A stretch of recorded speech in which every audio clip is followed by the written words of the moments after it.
Hallo und herzlich willkommen zum dritten TerraWelten-Podcast. Unser letzter Podcast ist schon ein wenig länger her, aber wir haben dieses Feature unserer Seite nicht vergessen. Es hat sich nur keine Gelegenheit mehr geboten und die Faulheit hat wohl auch eine Rolle gespielt. Unser heutiges Thema ist das Presseevent von Frogster, das am 5. Mai in Berlin stattfand. Ich war zugegen und werde für euch in diesem Podcast die Informationen, die ich in Erfahrung bringen konnte, zusammenfassen. Das eigentliche Presseevent mit den Präsentationen und der Möglichkeit zu spielen fand in einer von Frogster gemieteten Beachvolleyballhalle statt. Die Halle war wie folgt aufgeteilt: eine Hauptbühne, auf der die Hauptpräsentation stattfand, 2 kleinere Bühnen, auf denen es Präsentationen, die mehr ins Detail gingen, für jede Sprachgruppe gab, und in der rechten Ecke waren 70 Spielestationen aufgebaut. Insgesamt waren um die 120 Pressevertreter eingeladen und gut 35 Mitarbeiter von Frogster waren zugegen.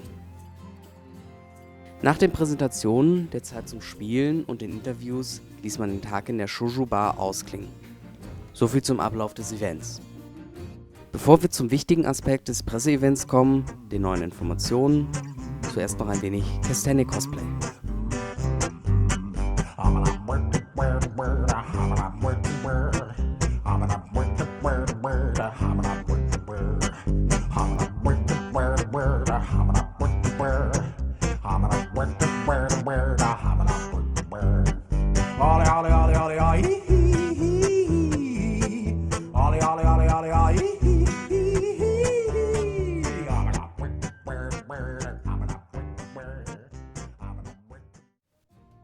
Die Hauptpräsentation bestand zum größten Teil aus Marketinggeblubber. Jeder, der sich schon ein wenig mit Terra beschäftigt hat, konnte aus diesem nichts Neues entnehmen. Aber es gab auch ein paar neue und sehr interessante Informationen. Erstens, die sogenannten Policy Points, die der Exarch braucht, um Steuern zu erheben, NPCs in die Pampa zu stellen, Zonen zu PvE oder PvP-Zonen zu erklären, etc., kann er durch Quests, vermutlich tägliche Quests, und durch Empfehlungen von anderen Spielern verdienen. Wie das mit den Empfehlungen genau abläuft, konnte ich leider nicht in Erfahrung bringen. Zweitens, Terra wird in Europa und Nordamerika mit dem Contentstand von Dark Awakening veröffentlicht. Allerdings soll die Balance besser sein. Drittens, die Verkaufsbox von Terra in Europa wurde gezeigt. Die Einstufung der PEGI ist übrigens nicht echt. Terra wurde in Europa noch nicht geprüft. Viertens, es gab einen neuen Trailer zu sehen, einen Fly-Through durch Südschara. Und zu guter Letzt noch etwas, was den einen oder anderen stutzig machen könnte: Terra wurde von Frogster als ein Hardcore-Spiel bezeichnet, da das Endgame größtenteils aus PvP bestehen soll. Nach der Präsentation gab es erstmal eine einstündige Pause, in der man sich am Buffet stärken konnte. Nach der Pause waren dann die kleineren Präsentationen angesetzt.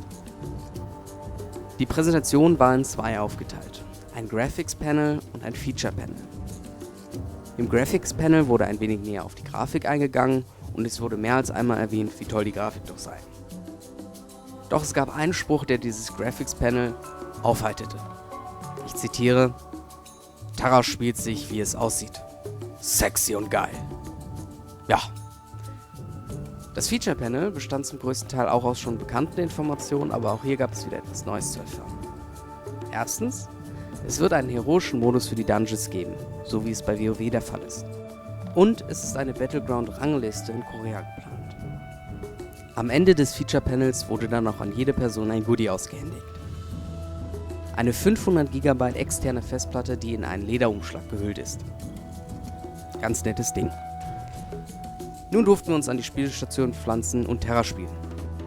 Ich habe die Gelegenheit nicht wirklich wahrgenommen und für diesen Satz würden mich wahrscheinlich nun einige lynchen wollen.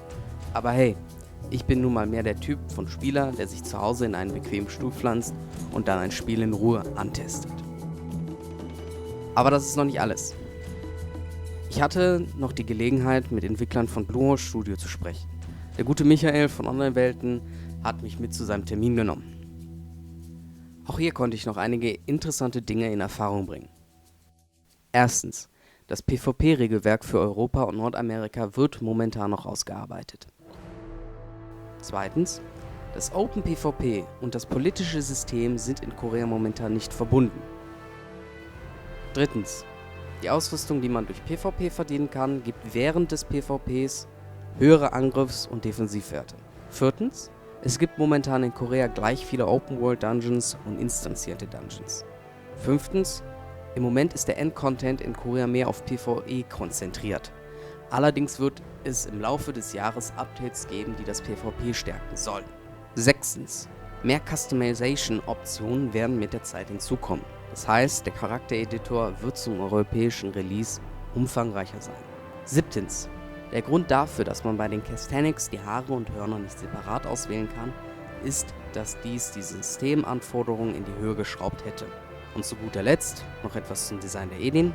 Die Entscheidung, das Design zu ändern, wurde von Endmasse und Frogstar getroffen, da sie Kirchen, feministischen Vereinen und so weiter nicht vor den Kopf stoßen wollten. Nach dem Gespräch ging es dann zu Shoujo Bar. Hier habe ich noch die Möglichkeit genutzt, Raven und Amorea zu löchern. Leider konnte ich nur eines in Erfahrung bringen, und zwar Emotes für Sitzen und Liegen sind nicht geplant, da es keine nennenswerte Rollenspiel-Community in Korea gibt. Hier sollte die europäische und amerikanische Rollenspiel-Community ein wenig Druck auf Frogstar und Endmass ausüben, damit sie diese vielleicht doch noch einbauen. Schließlich sind diese Emotes auch für Machinimas unerlässlich. Ja, das war auch schon das Presseevent.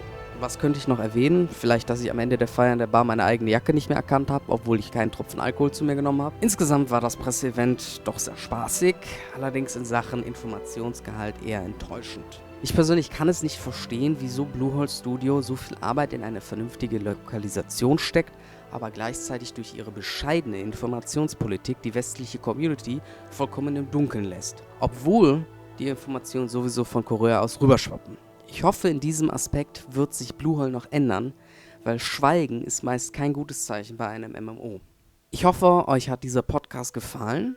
Ich würde mich über Feedback bei uns im Forum oder in den YouTube-Kommentaren sehr freuen. Was hat euch gefallen? Was nicht? Habt ihr Verbesserungsvorschläge und vielleicht Ideen für zukünftige Podcasts? Danke im Voraus und man schreibt sich.